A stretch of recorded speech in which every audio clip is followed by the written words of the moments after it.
Hey guys, welcome back to another video. Yes, I know I have not posted in quite some time, but in all fairness, there hasn't been too much to talk about. Hockey's been a little quiet, and I've been quite busy myself. So now that the season is just around the corner, I am back and will be making tons of videos. So in today's video, we are going to be going over the projected lineup for the first game of the Prospect Challenge. The Montreal Canadiens are going to be playing the Buffalo Sabres. Just in case you didn't know what the Prospect Challenge is, it is pretty much a small little rookie tournament in which a couple of teams participate in. And for game number one, we probably have the toughest opponent in the league. The Buffalo Sabres prospect pool is nothing to laugh at. That is some scary competition. So let's take a look at what we're rocking with and what are the projected lineups for tonight's game at 7 p.m. Let's get it started right away with line number one, and oh man, am I excited for this. We have Emil Heineman on the left wing,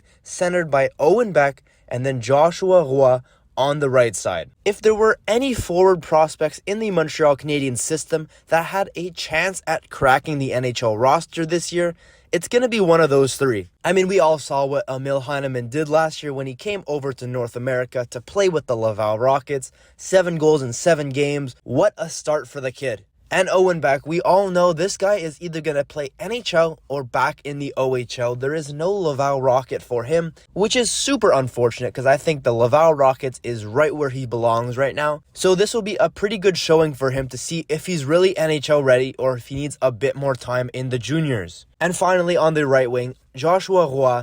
This guy, he's our Swiss Army knife. That's what I love to call him. Super underrated prospect and someone who I could see possibly slipping into that bottom 6 this year. Like I said, super excited to watch line number one. Let's get into line number two. And let me tell you, it's a pretty damn exciting line as well. It's pretty much a very skill-based line. They're a little smaller, but they're very good skill-wise. On the left wing, we have Sean Farrell. He had one hell of a season in the NCAA this year, but had some trouble finding his steps in the NHL when he had a couple of games, but that's just fine. And I can't wait to see what he does tonight. Now, centering line number two, we have Riley Kidney, another player from the Q, and in my opinion, one of our more underrated players. I mean, is he the next Sebastian Aho? No, he's not going to be a Sebastian Aho, but he's pretty underrated in my opinion, and you never know, he might blossom into a really solid middle 6 center if all goes well. Again, that's just me kind of giving a prediction. It doesn't mean it's going to happen. But yeah, Riley Kidney centering line number 2, and to finish off that line,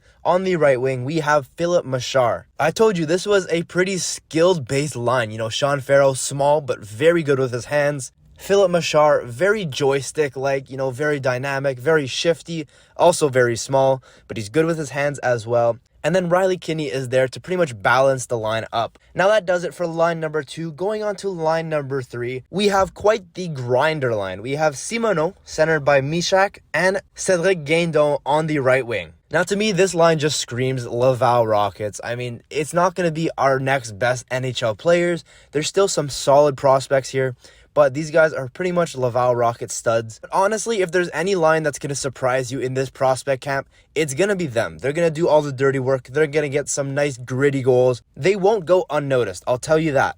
And now to close off the forward lines, line number 4, on the left wing, we have Florian Jacki, the unicorn, centered by Jared Davidson, and on the right, we have the absolute monster, John Parker Jones, the guy that can play forward, goalie, defense, anything in the middle. This is a pretty mixed match lineup, and it's kind of a funny one in my opinion, but I'm excited to see Florian Jacki play and John Parker Jones, someone that people often forget about, but he's hard to miss on the ice. Anyways, that does it for the 4 forward lineups. Now going into the defensive pairings, the first one we have will consist of Trudeau and Reinbacher. This is a pretty interesting lineup, but Trudeau has gotten my respect over the past year. He had quite a season with the Laval Rockets, and he's a pretty underrated defenseman in our system. If we didn't have so many left-handed D-men, people would be talking about him way more. And obviously, we have David Reinbacher next to him. This is the guy that everybody wants to see play. The 5th overall pick.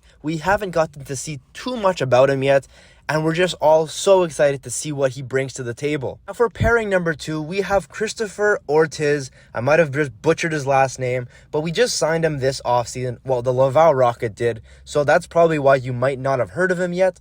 And then on the right side, we have Logan Mailloux, another defenseman that I am super excited to see play, and I'm sure some of you are just as excited. Both Mailloux and Reinbacher are two right-handed defensemen, players that we really need to develop well, and it's just players that we are super excited to see play. And now to wrap up the defensive pairings, on number 3, we have Stanislav Demin. I am so sorry. I've never heard your name pronounced before, so if that was wrong, I apologize. He was invited to try out with the Habs. And on the right side, we have Miguel Tourigny. I'm not quite sure what to expect from that third pairing, but I'll keep an eye out from them and I'll let you know how their game goes. Now finally, we're going to be looking at the goaltenders, and we got two goaltenders here. We have Jakob Dobes and we have Quentin Miller. I'm sure both goalies will get half the game to play, or maybe one will start today, one will start tomorrow. I'm not quite sure how they're going to deal with it, but I'm excited to see how they're going to do and how they're going to deal with the Buffalo Sabres prospects. They are going to have a workload in front of them.